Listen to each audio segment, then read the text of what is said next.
E aí, seus geeks, tudo certo? Eu sou o Marcos Veloso e vamos para mais um Nexus Room, dessa vez para falar sobre os acontecimentos do episódio 5 da segunda temporada de X-Men 97. Para bater esse papo aqui comigo está ele, Thiago Novaes, que também já vai logo adicionar um significado sobre o título desse episódio. E aí, Ti? Fala aí, galera. Fala aí, Marcão, beleza? Bora comentar mais um episódio. E esse foi um episódio recheado de referências, inclusive a primeira referência começa no título, né? O título desse episódio é Arma X, Mentiras e DVDs.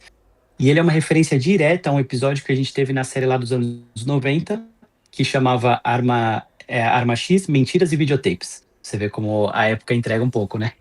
Mas, enfim, dentro de tantas referências que a gente vai ver nesse episódio, já começa direto no título. E é algo que a gente tem visto, né, inclusive.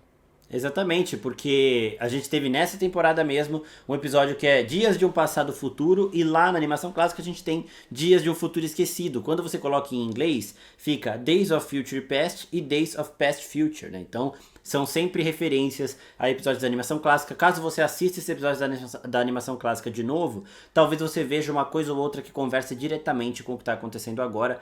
E um dos méritos de X-Men 97 é justamente esse carinho que eles têm com toda a história e a forma com que eles conversam X-Men 97 com a série dos anos 90 mesmo e com outras produções, né? Lá na semana passada a gente já falado sobre como eles estão conversando com a grande Marvel, a Marvel dos cinemas, em padrões, em diálogos. Aqui também volta isso. E como eles conversam com todo o ecossistema Marvel na animação, eles têm uma abertura muito grande, né, para explorar o que eles quiserem. E até a escolha pela estrutura desse episódio faz parte dessa liberdade que eles têm, porque aqui é uma side quest, a gente não trata do apocalipse, a gente não tem mais os outros mutantes, né? O Logan tentando conseguir o esqueleto de adamantium dele de volta, numa vibe de Alien, Predador, esses filmes de invasão, de sobrevivência basicamente. E é uma animação que permite isso, né? O chefe de TV da Marvel já disse que ele quer umas 10 temporadas de X-Men 87. Então ele pode tomar tempo para fazer esses episódios individuais, digamos assim, essas histórias paralelas, né? E é legal que mesmo fazendo esse tipo de episódio, a gente vê um grande arco, né? Do primeiro ao quarto episódio, é o arco ali do surgimento do Apocalipse. Esse episódio é um episódio que, apesar de ter começo, meio e fim, que é a resolução do Adamante. A gente sabia que isso ia ser resolvido em algum momento, eles optaram por fazer um episódio dedicado a isso, que eu achei muito bom, mas não só para resolver esse problema. Esse episódio também desenvolve o Morpho, também desenvolve o Wolverine, principalmente o Morpho, né? E isso é muito bom. Exato. E só também esclarecendo coisas que eu falei no vídeo de análise ali, a primeira delas em relação aos poderes do Morfo, que eu disse que o Morfo, ele copia tudo da pessoa que ele assume. E não é tudo, ele não copia os poderes, ele copia as habilidades físicas. Então, só um exemplo aqui, ele vai se transformar no Coisa, ele vai ter a força física do Coisa. Ele vai se transformar no Homem-Aranha, ele vai ter as habilidades de envoltura do Homem-Aranha, mas não vai ter o sentido aranha, por exemplo. Quando ele vira Jean Grey, ele não tem a telepatia dela. Então ele adquire também as habilidades físicas, que a mística não faz nem isso, ela só pega a forma mesmo. Ele faz isso, então assim, ele não tem os poderes, os superpoderes, mas ele tem as habilidades físicas de quem ele assume a forma. E outra coisa também é que eu falei lá no vídeo que o Morfo foi criado na animação clássica e vejo gente falar, não, tem ele nos quadrinhos.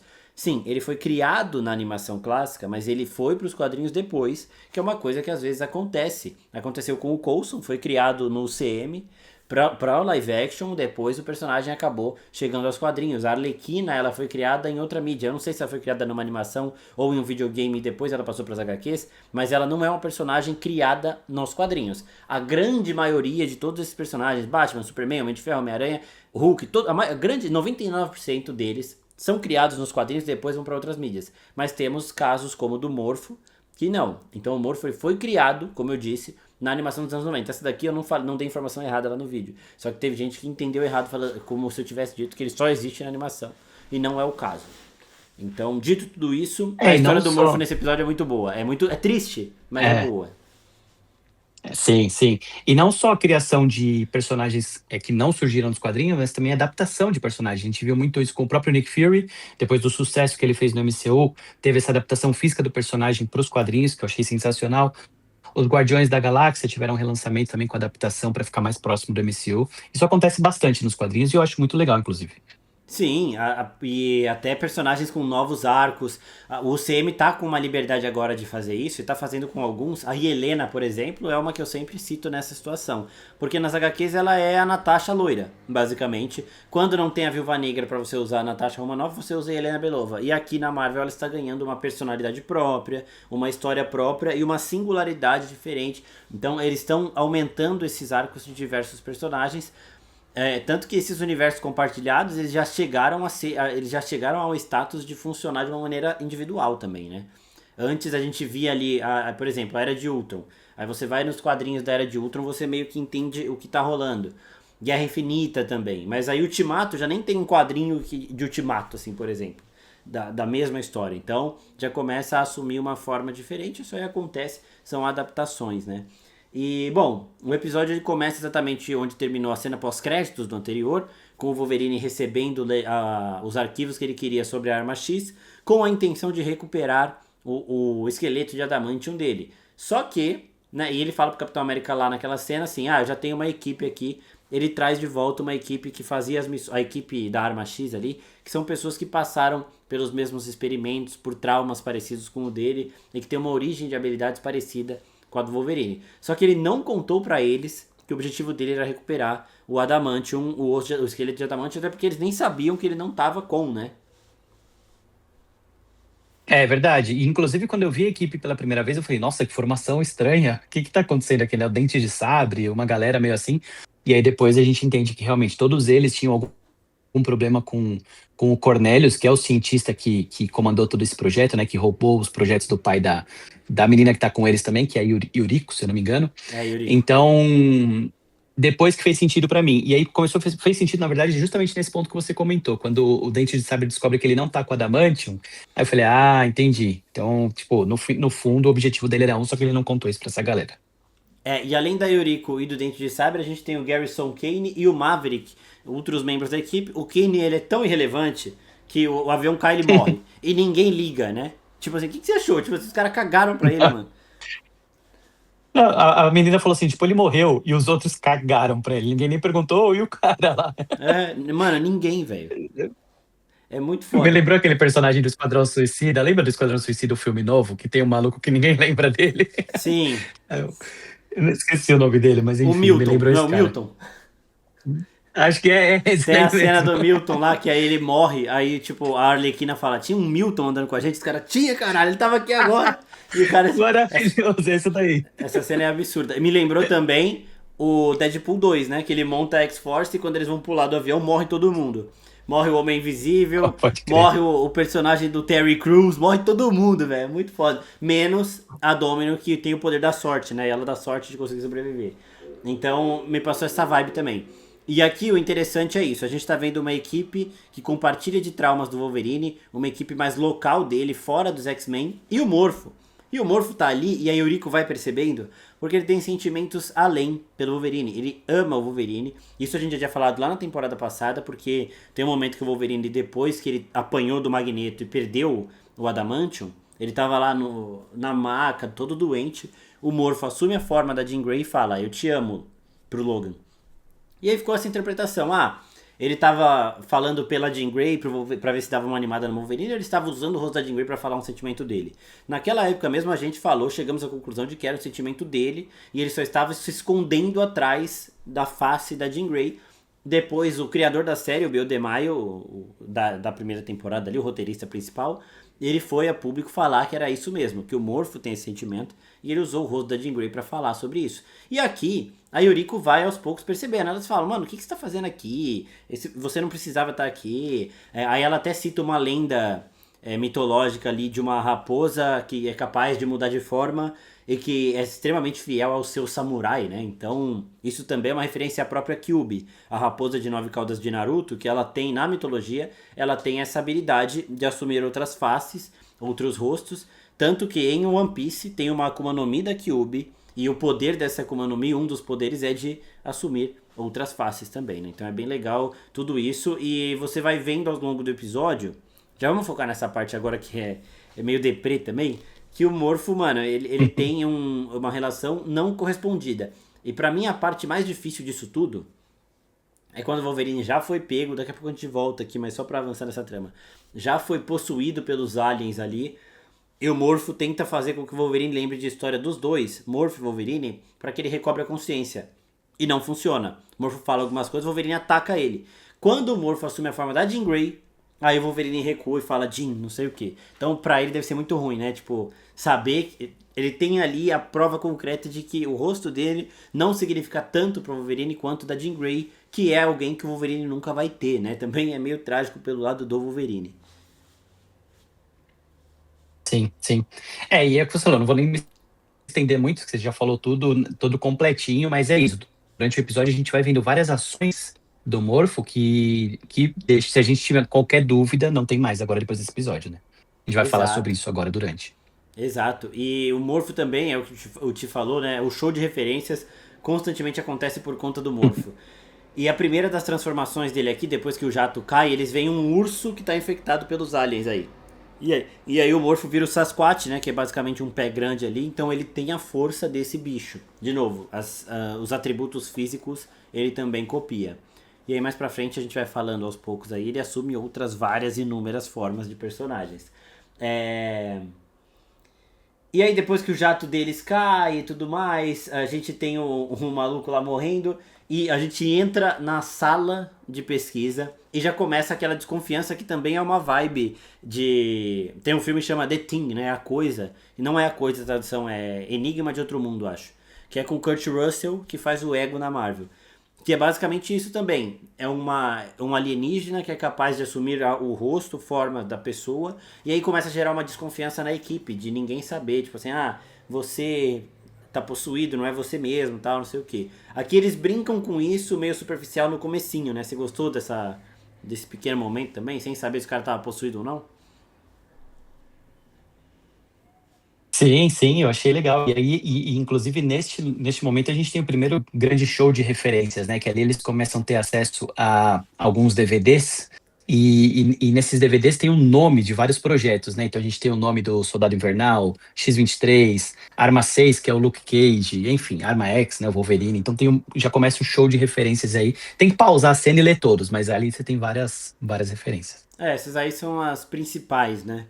A X-23 É, e tem o Ajax também, que é o vilão do filme do Deadpool, lá, o tem primeiro o vilão. Ajax, é Tem, verdade. tem uma porrada. Todos aqueles nomes são de personagens que realmente existem.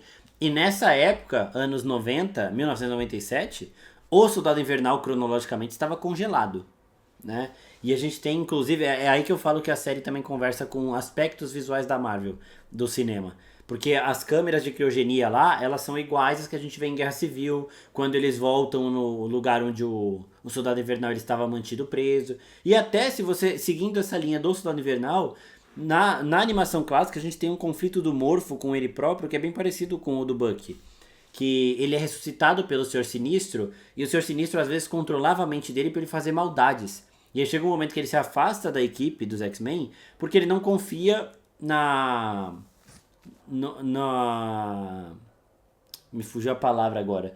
Mas na habilidade dele de se controlar, de não acabar seguindo o que o Sinistro quer, né? Na autonomia dele, era isso que eu queria lembrar. Ele não confia na autonomia dele, então pra não acabar machucando os amigos dele sem querer, ele se afasta. O Buck passa pela mesma coisa. Ele tem medo de que as palavras reativem o soldado invernal nele e ele acabe machucando quem ele quer proteger, então ele acaba se afastando até que ele consegue lá com a ajuda do pessoal de Wakanda limpar completamente esses trabalhos que fizeram nele e agora sim ele tá totalmente seguro. Então é bem legal também como o Soldado Invernal ele volta aqui em diversas situações e ele é diretamente citado em um dos DVDs, né?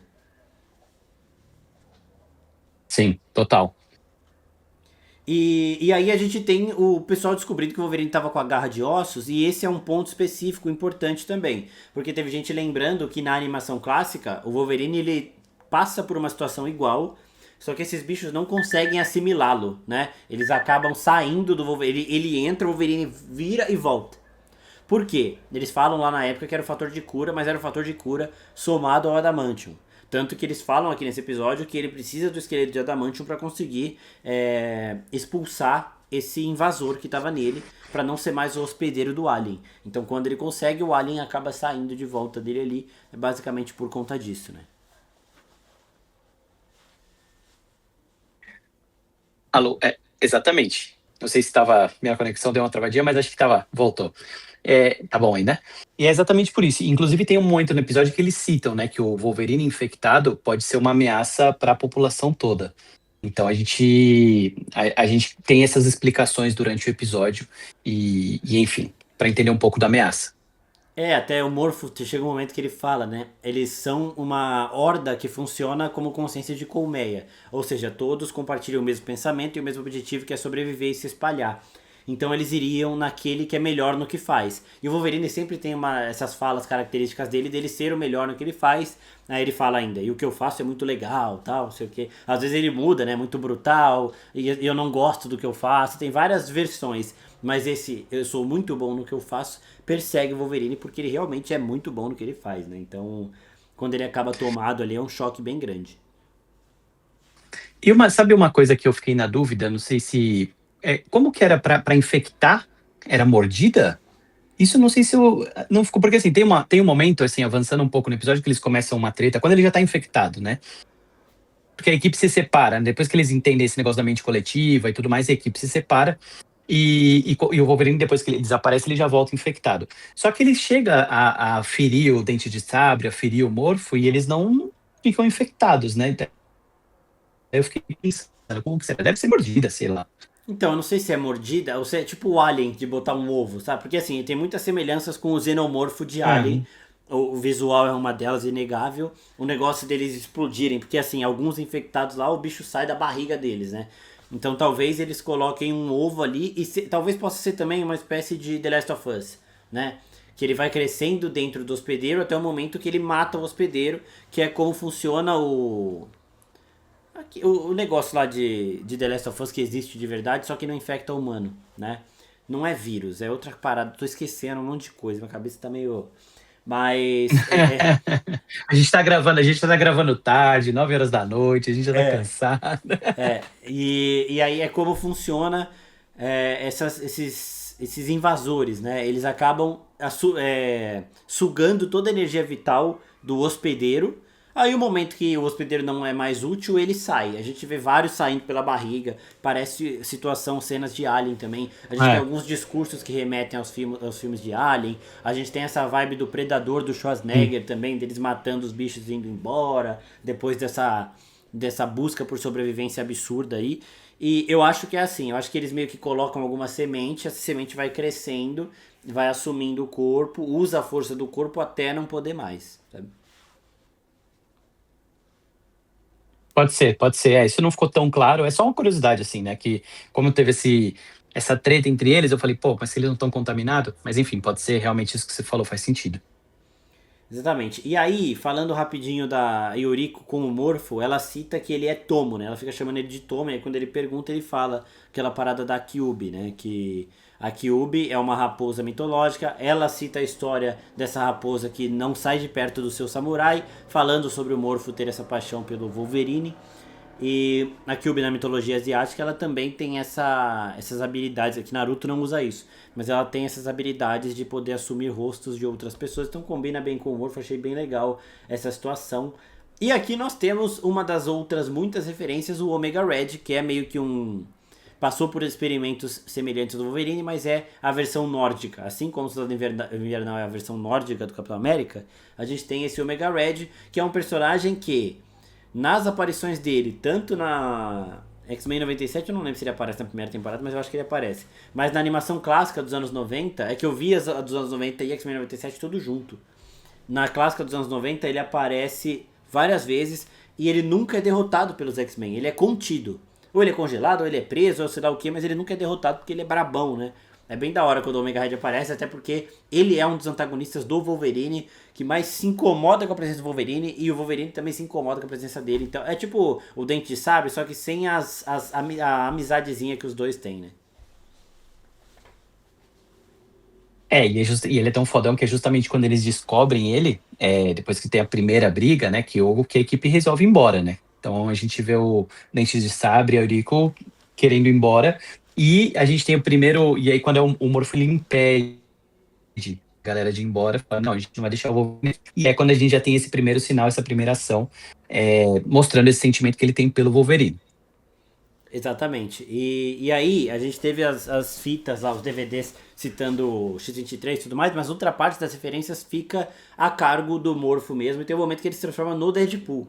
O Deadpool me incomodou não, né? Me deixou intrigado ele não estar nas fitas. Eu não sei se o Wade Wilson tava ali, eu acho que não, né? Os nominhos ali, porque ele também Não. é origem da arma X e tudo mais, a gente já vê esses experimentos. Só que aí depois ele aparece no episódio com o Morpho assumindo a forma dele. Talvez eles estejam guardando o personagem pra algo maior, ou talvez foi só isso mesmo, pronto, acabou. Porque assim, essa equipe, personagens que passaram por isso, seria uma ótima desculpa pra eles inserirem o Deadpool mesmo pra contracenar com o Wolverine, pelo menos. E aí depois ir embora. O Deadpool, ele não costuma trabalhar com os X-Men, né? Mas mais próximo do Wolverine ele é, sim.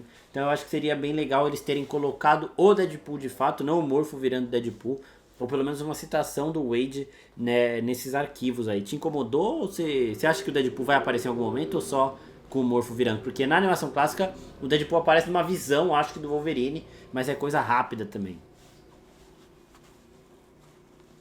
Eu não reparei se o Morpho estava ferido e de alguma maneira ele se transformou em Deadpool só por conta do fator de cura, não sei. Mas pra mim foi só uma referência, tipo, pra colocar o Deadpool no episódio do Wolverine, sabe? A gente já viu o filme aí recentemente e é uma dupla que funciona. Então, acho que foi mais um easter egg do que qualquer outra coisa. Mas sim, acho que no futuro o Deadpool vai aparecer, sem dúvidas. Eu gostaria que eles investissem mais nesse universo, porque aquela animação do Homem-Aranha, ela é desse mesmo universo, tem a animação do Quarteto Fantástico, dos Vingadores, tudo funciona nesse ecossistema, e o Homem-Aranha apareceu na temporada passada. O Morpho se transforma em Homem-Aranha nesse episódio, mas o Homem-Aranha aparece. Ele salvando as pessoas, o Demolidor também aparece. No momento lá que tá tendo a treta final do Magneto, esses personagens aparecem ajudando as pessoas. E eu até cheguei a cogitar, falei, putz, a Marvel vai usar X-Men 97 pra trazer de volta também outras versões. Homem-Aranha, Demolidor, eu gostaria que isso acontecesse. E eu espero que eles estejam cogitando fazer o universo compartilhado das animações a partir de X-Men 97, sabe? É um potencial muito grande que eles têm, eu espero que eles façam isso. E assim, se não quer fazer, Marvel, não fica brincando com a gente colocando Homem-Aranha toda hora, não, cara, por favor, né? Isso que você falou, Ti, pode falar. Não, não, eu ia falar isso, até porque começa. Cara, quando eu demoro pra assistir o episódio, é um terror, porque o feed do meu YouTube fica forrado de miniatura da galera fazendo review. Aí eu vi a X-23 na sua miniatura, o Deadpool na miniatura de não sei quem, o Homem-Aranha. Eu falei, caraca, apareceu todo mundo, aí vai ver tudo morfo, tá ligado? E porra. Essas miniaturas aí, quase sempre, se tem o Morpho no episódio, vai ser o personagem que ele virou, porque dá pra colocar o coisa, dá pra colocar um monte, mano, um monte. E outra coisa também, que o Ti falou aqui do Morpho ter assumido a forma do Deadpool pra fator de cura, tem um momento que ele toma uma lesão, que o Wolverine mete a garra aqui nele, pô, aí ele vira Jean Grey e o Wolverine afasta. Que, mano, aí uma pessoa perguntou lá no vídeo, ele usou fator de cura pra se curar? Eu não sei se ele, Morfo, tem, ou se ele consegue o fator de cura quando ele assume algum herói que tem, porque eu não sei se o fator de cura se enquadra em poder ou em habilidade física, sabe? Eu não sei. Eu acho que é uma habilidade física do próprio É, corpo né? se regenerar. Eu acho que ele deve ter, talvez em algum grau, não 100%, mas em algum grau ele talvez tenha. Aham, também acho que pode ser isso. E aí, o Logan ele tá enganando as pessoas, falando que eles tinham que resolver alguma coisa lá dentro, que o Dr. Cornélio estava armando algo e eles tinham que impedir. E aí, quando eles chegam lá, ele só queria o esqueleto de adamantium dele de volta. E a Yuriko fala, o pai dela é que criou esses experimentos da arma X, o Dr. Cornélio acabou roubando e tal. E a Yuriko fala, o processo da remoção do esqueleto de adamantium é irreversível. Ela fica surpresa quando ela vê as garrinhas. Mal sabe ela a brutalidade do Magneto, né? Ela não faz ideia. Não sabe, não faz ideia de como foi esse processo, coitado do Wolverine. O fator de cura do Wolverine ficou maluco, sem saber o que fazer, e o cara teve que ficar da maca. Tipo assim, a gente sabe que a Marvel ela tem a classificação de mutante nível ômega para mutantes que dominam plenamente um tipo de habilidade, né? Então, o Magneto, ele tem controle ilimitado sobre magnetismo. Então, ele é um mutante nível ômega por conta disso. Nem todo mutante nível ômega é super poderoso, mas assim, é uma habilidade sem limites, né? A gente tem a tempestade com isso em relação ao clima e tal.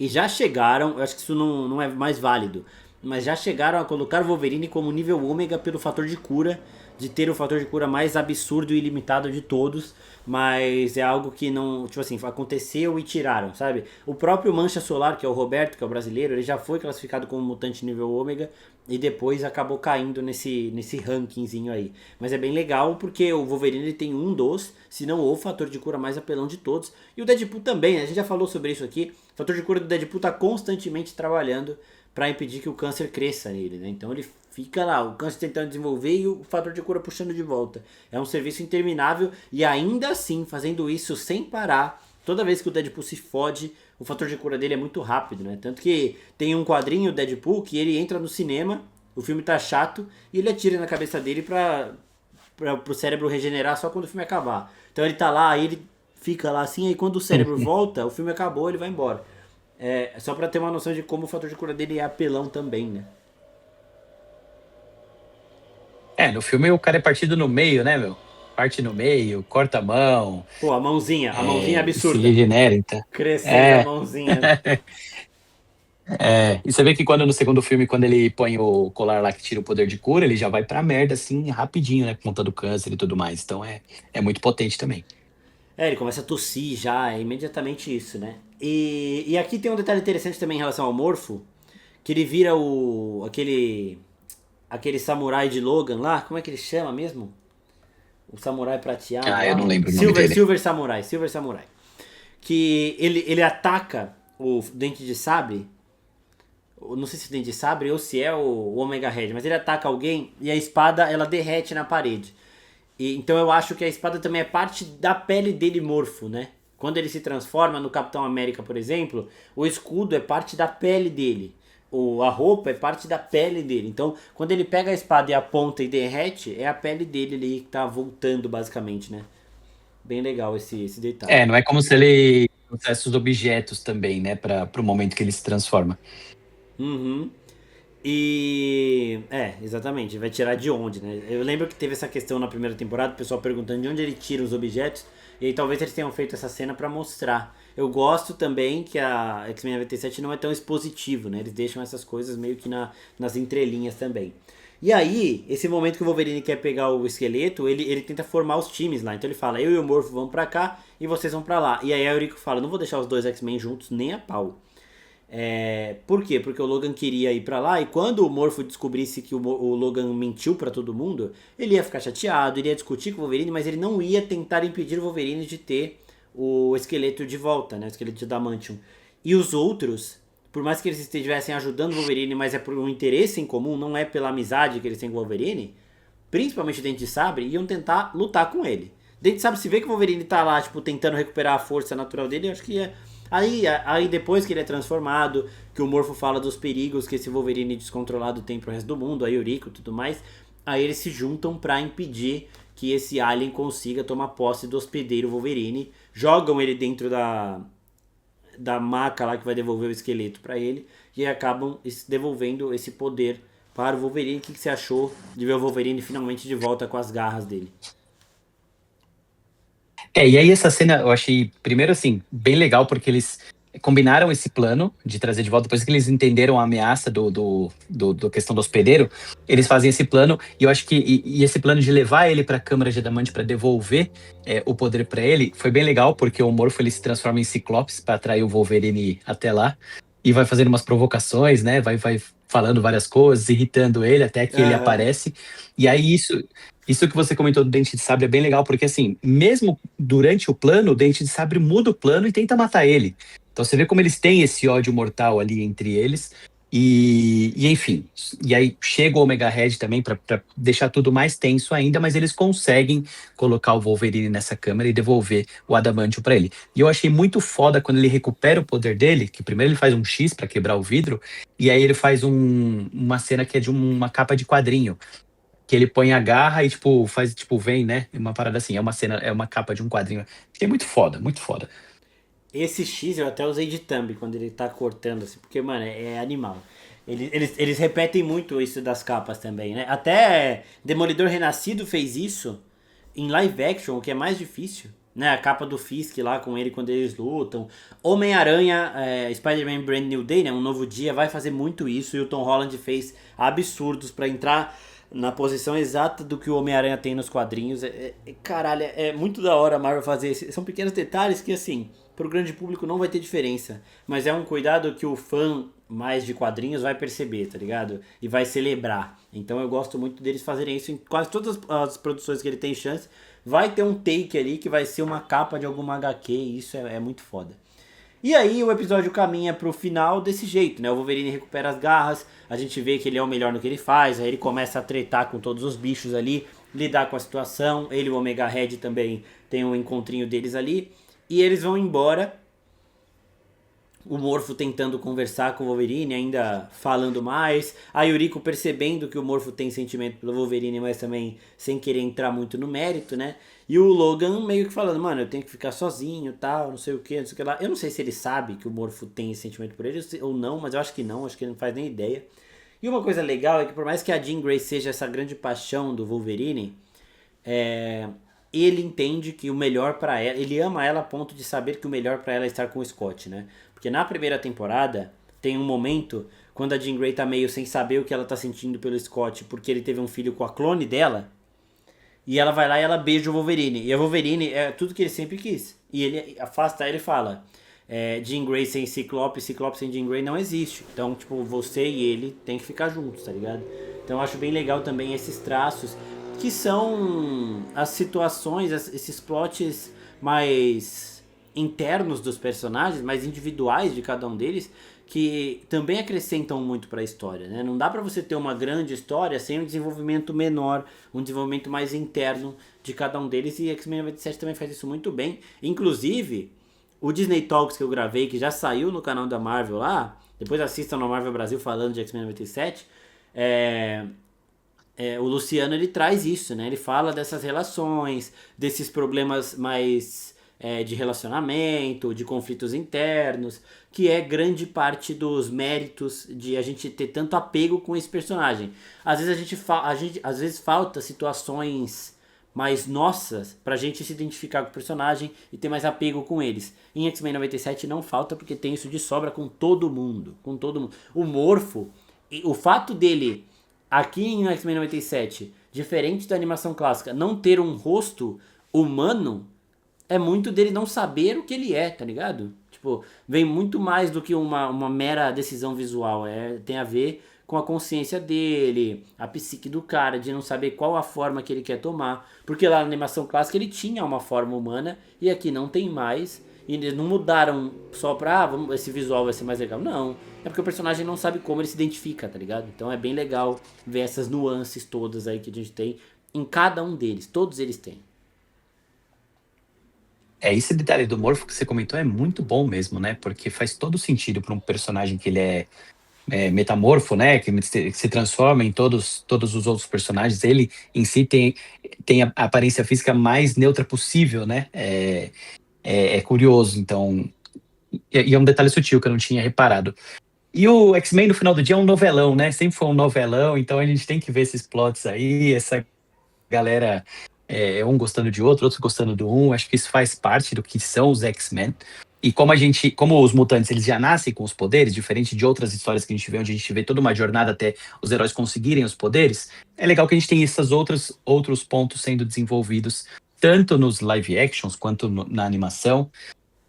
E é bem bacana que a gente esteja vendo isso no X-Men 97 também. Inclusive, ó, estive na gravação do meu amigo Marcos, do Disney Talks. Assistam todos que tá muito legal, hein? Tá muito legal. Muito bom. Saiu um também que a gente fez junto com Marvel, né? Então é Marvel e Omelete, falando sobre Avengers Doomsday, também já saiu. Esse aí é um podcast um pouquinho mais longo, bem legal também.